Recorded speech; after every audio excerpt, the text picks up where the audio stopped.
welcome to piano lesson number 5. Okay, today I'm going to be talking about sheet music, reading notes. We touched a little bit on time signatures and note values in the previous lesson, so if you haven't watched that, try to go check that out. This lesson I'm going to be talking about how all the names on the staff, not all of them I guess, because there's 88 or more. But I'm going to get into a basic general idea of how to find the notes on the staff, what different clefs are called, and certain things like that.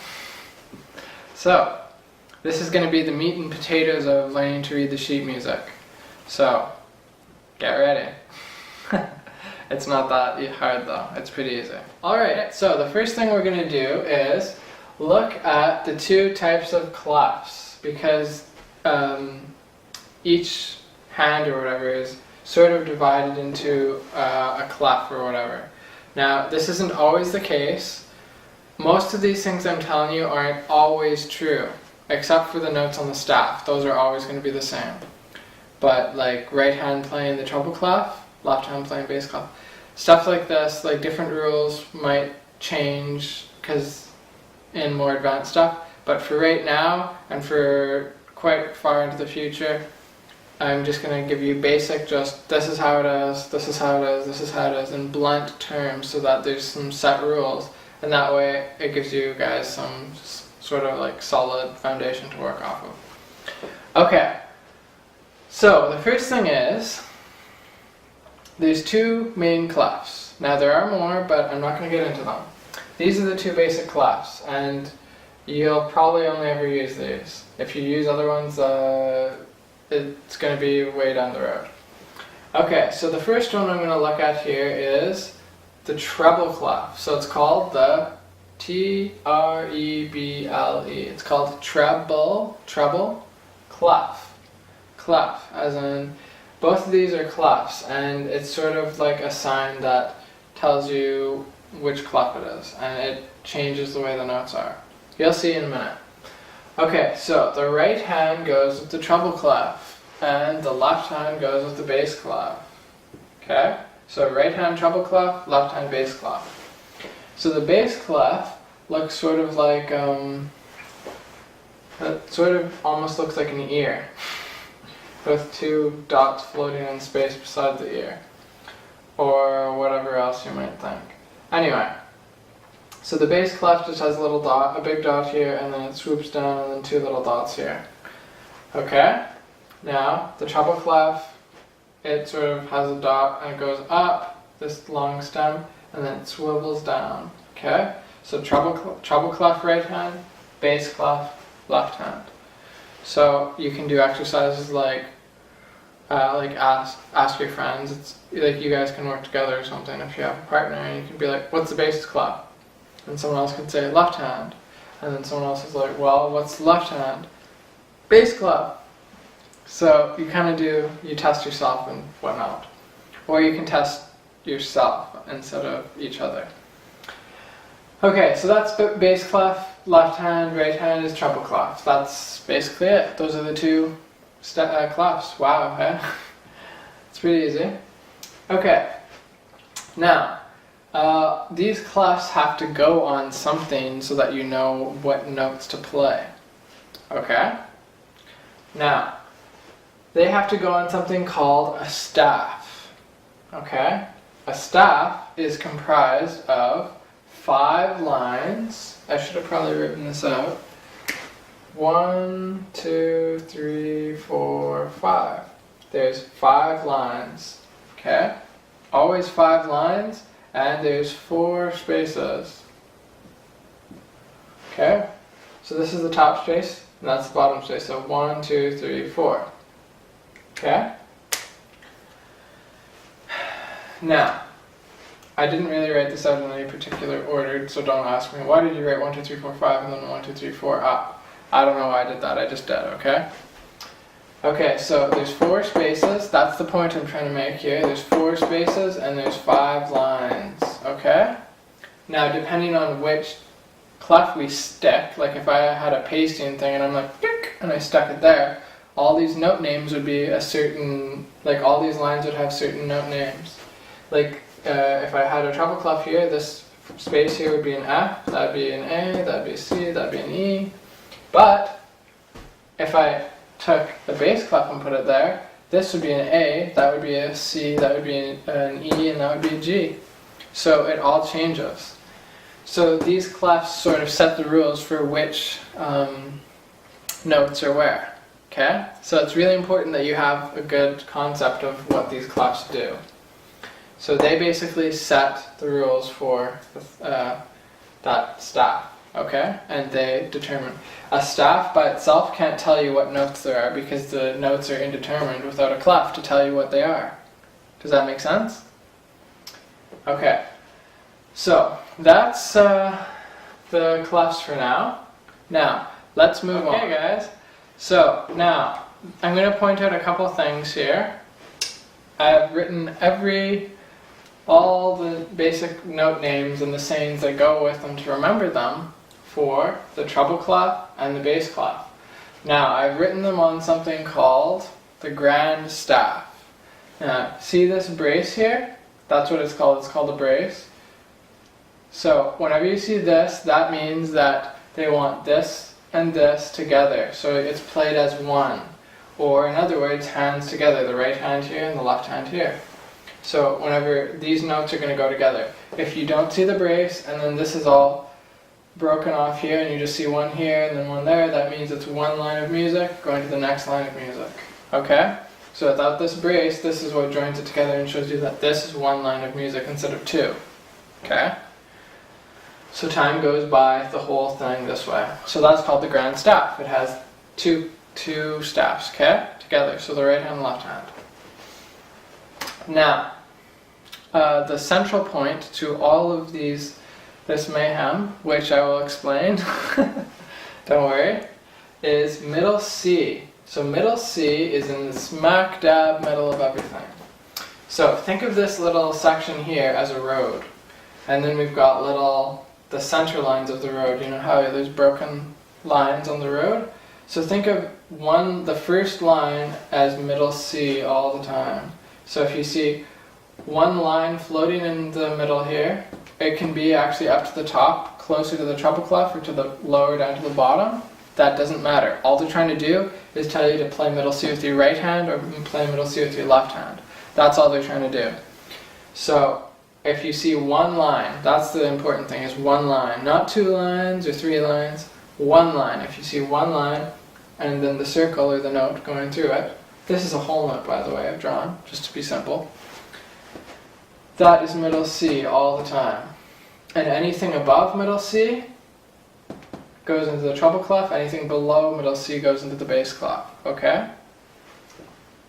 So middle C is sort of where they come together and they join. So it goes by the alphabet.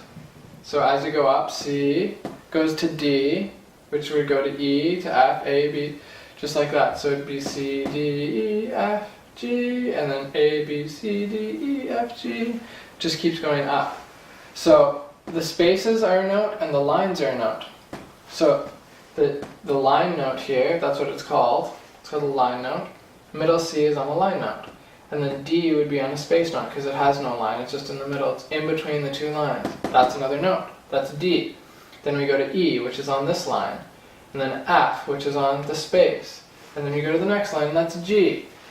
And then we go to the next space, and that's A. And it goes up and up and up. And if you go down, you're going backwards in the alphabet.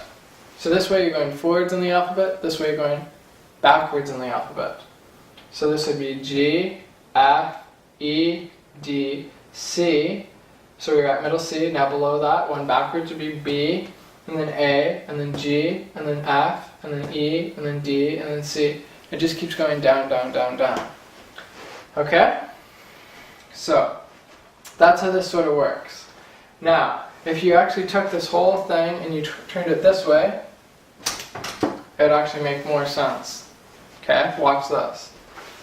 This goes with my right hand and this goes with my left hand. As I go this way, I go up on the piano. Because this is one key, this would be the next key, that would be the next key, the next key, the next key, the next key. Watch this. So I'm at C. I'm at D, I'm at D, F. So see how it goes up and down like that. And this is my right hand and this is my left hand. So as I go right, I'll go up, and as I go left, I'll go down. So that's an easy way to look at it and to make sense of it. Music would be simpler if it was like this. But some guy, like, 500 years ago decided, oh, let's do it this way. And 500 I'm using very loosely. Okay? Okay, so think of it like that, okay? You can turn your music that way and check it out. I suggest you do that actually, it's a pretty good exercise. Okay, but this is the way you actually look at music. Okay? Alright, so just keep that in mind. Up is to the right, down is to the left. Alright, so now, the first thing you want to do is memorize, once you know the keys, so this middle C here is going to be the middle C on the piano. Now, if say you wanted to play this F here, it would just be the first F above middle C, which would be this one right there.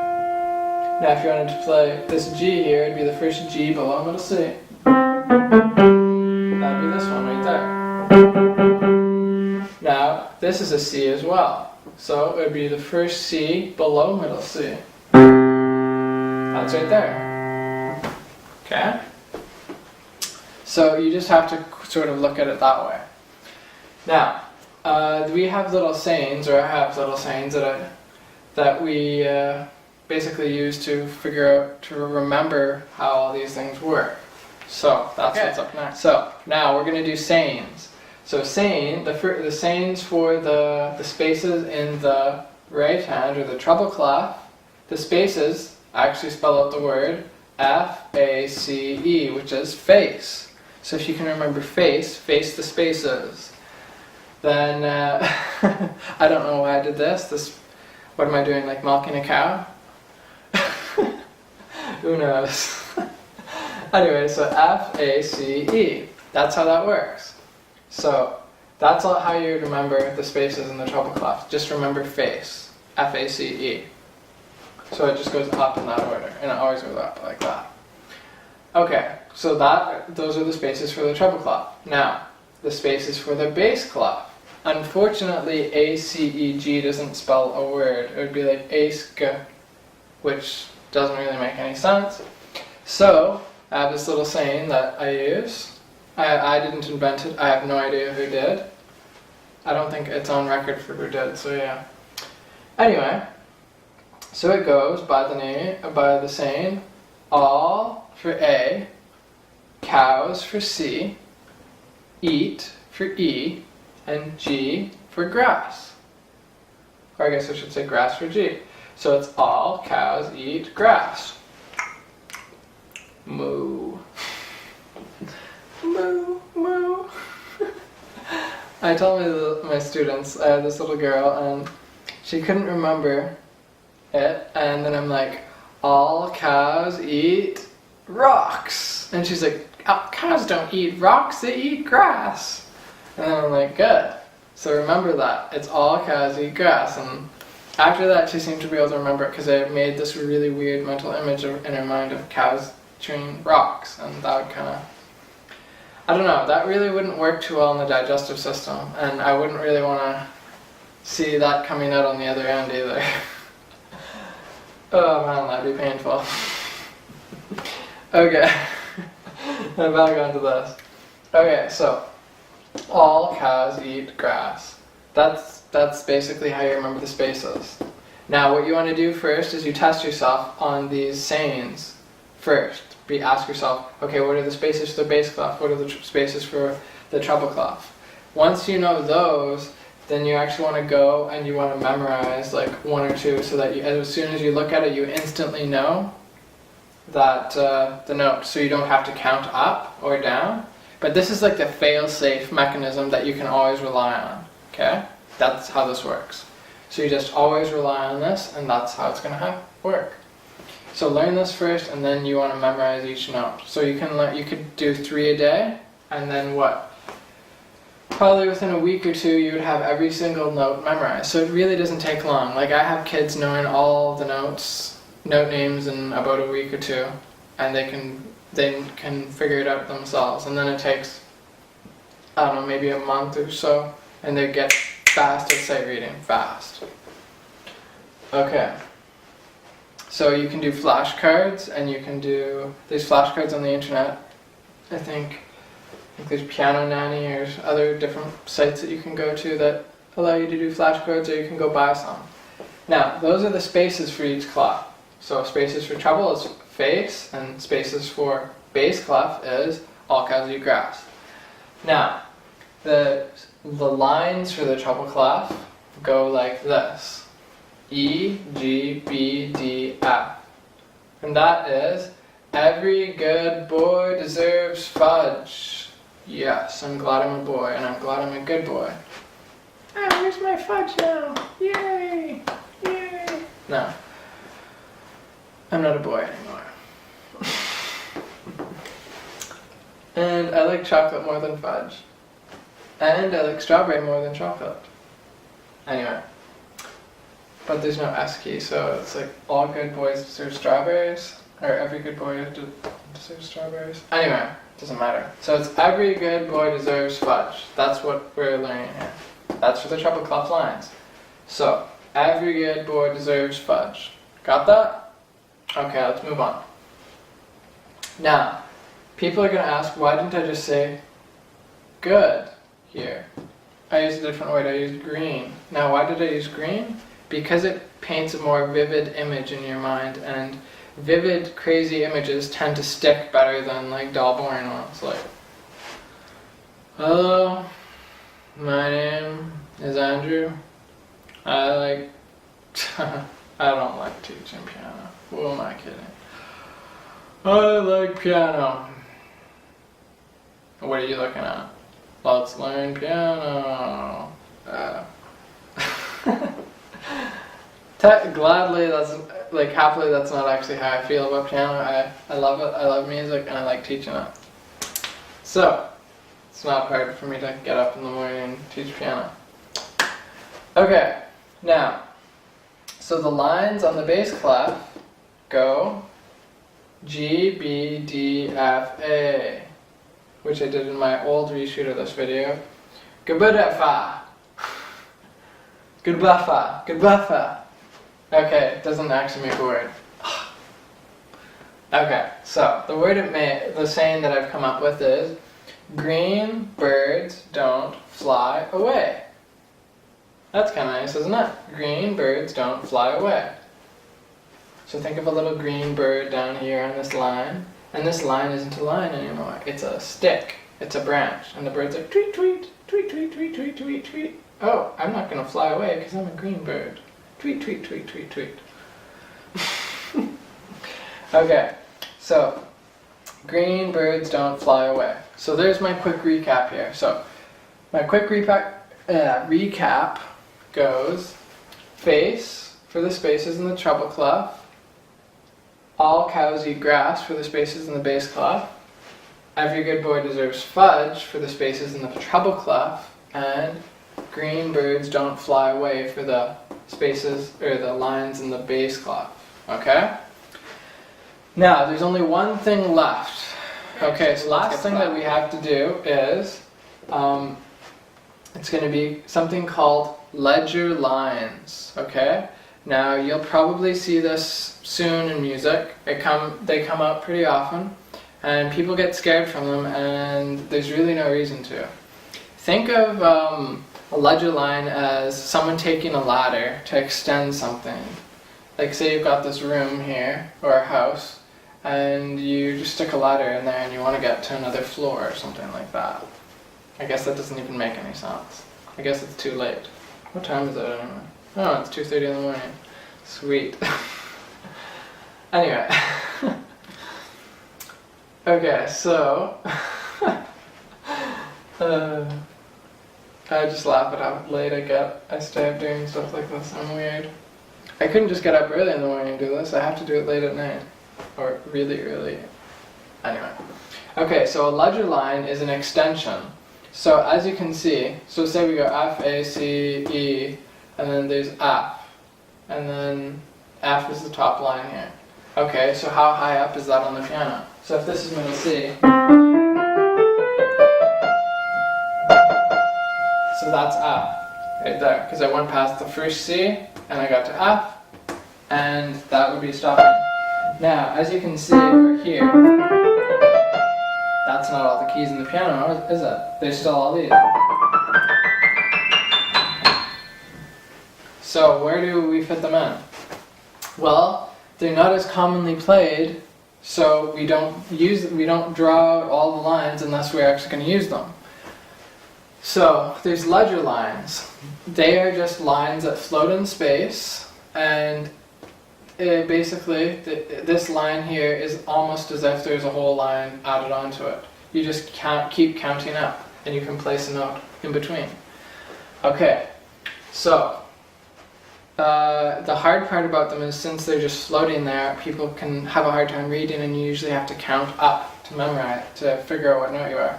And I still have to count up if they're really high. If they're really high notes, I actually have to count up. So I'm like, no, counting them. Because I just haven't bothered to memorize the ones that are way, way up there. Because you hardly ever see them.